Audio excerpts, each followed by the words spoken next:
Fridge ছাড়াই কোরবানের মাংসটা যদি ৩-৪ দিনের মতো সংরক্ষণ করে রাখতে চান, অথবা কোরবানের মাংসটা যদি আপনজনের জন্য দেশের বাইরে পাঠাতে চান, তাহলে আজকের রেসিপি আপনাদের জন্য।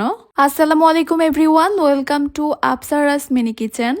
আজকে তৈরি করব আমি গরুর মাংসের কোয়াব বা তেলাইন্না কোয়াব। চট্টগ্রামের খুবই জনপ্রিয় একটি রেসিপি এই মাংসের কোয়াব। এটা কিন্তু তেলে ভেজে তৈরি করা হয়, তাই রোদে শুকানোর কোনো ঝামেলা নেই। মাংসের এই কোয়াবগুলো ফ্রিজ ছাড়াই কিন্তু ৩-৪ দিনের মতো ভালো থাকবে, তাই চাইলে কিন্তু আপনারা দেশের বাইরেও পাঠাতে পারবেন।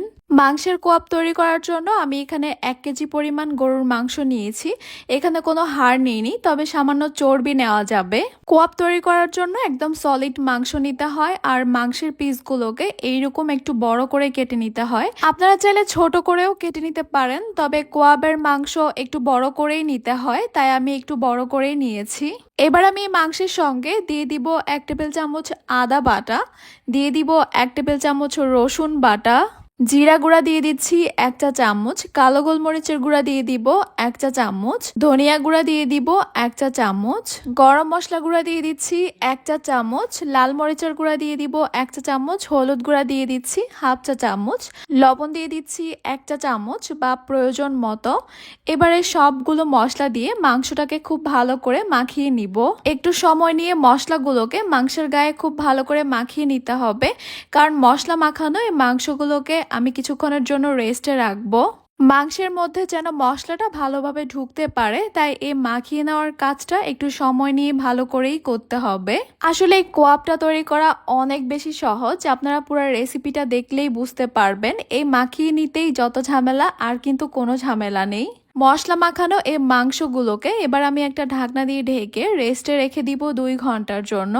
চাইলে নর্মাল ফ্রিজে রেখে দিতে পারেন, আবার চাইলে নর্মাল টেম্পারেচারেও রেখে দিতে পারেন। প্রায় ২ ঘন্টা রেস্টে রাখার পর এবারে মাংসগুলোকে আমি সরাসরি একটা প্যানে নিয়ে নিচ্ছি।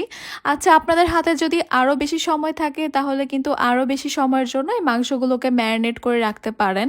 যত বেশি সময়ের জন্য মাংসটাকে মশলা দিয়ে মাখিয়ে রাখবেন, মাংসটা কিন্তু ততই সফট হবে, জলদি সিদ্ধ হবে। এবারে মাংসগুলোকে সিদ্ধ হওয়ার জন্য আমি এখানে পরিমাণ মতো পানি দিয়ে দিচ্ছি।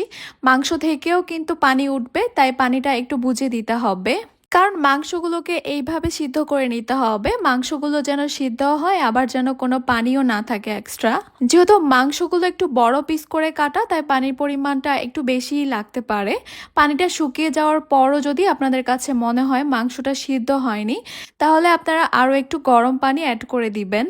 আচ্ছা, আপনারা চাইলে কিন্তু এই মাংসগুলোকে অবশ্যই প্রেসার কুকারে সিদ্ধ করে নিতে পারেন। এই যে দেখতে পাচ্ছেন, সম্পূর্ণ পানি কিন্তু শুকিয়ে গেছে, এখানে কিন্তু কোনো পানি নেই। আর আমার এই মাংসগুলো কিন্তু খুব ভালোভাবে সিদ্ধ হয়ে গেছে। মাংসগুলো এমনভাবে সিদ্ধ হয়েছে, আমি একটু বেশি নাড়াচাড়া করার কারণে কিন্তু ১-২ পিস মাংস ভেঙেও গিয়েছে। আর কোয়াবের মাংস কিন্তু এইভাবেই সিদ্ধ করে নিতে হয়। এবারে গরুর মাংসের কোয়াবগুলোকে ভেজে নেওয়ার পালা, আর এগুলো ভাজতে হয় গরুর চর্বি দিয়ে। যেহেতু আমার কাছে কোনো গরুর চর্বি ছিল না, তাই আমি এগুলো তেলে ভেজে নিব। একটা প্যানে পরিমাণ মতো তেল নিয়ে নিয়েছি, এরপর সিদ্ধ করে নেওয়া মাংসগুলোকে আমি দিয়ে দিচ্ছি।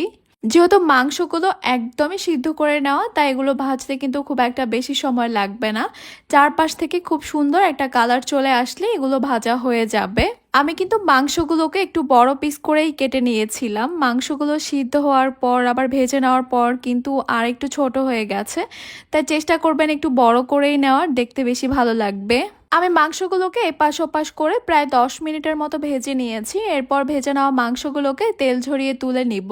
ভেজে নেওয়ার পর কিন্তু খুবই সুন্দর একটা কালার আসবে, অনেকটা কালো ভুনার মতো কালো কালো হয়ে যাবে মাংসগুলো, দেখতে অনেক বেশি লোভনীয় লাগবে। বাস, এই তো তৈরি হয়ে গেল গরুর মাংসের কোয়াব বা মাংসের কোয়াব বা তেলাইন্না কোয়াব, সে যাই বলেন না কেন।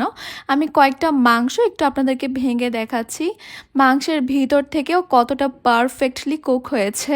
মাংসগুলো উপর থেকে দেখতে মনে হবে অনেক বেশি ড্রাই, তবে ভিতরে একদমই জুসি সফট, অনেক বেশি মজা কিন্তু এই মাংসের কোয়াবগুলো খেতে। মাংসের কোয়াবগুলো খাওয়ার জন্য আপনাদেরকে একটা ছোট্ট টিপস দিয়ে দিচ্ছি।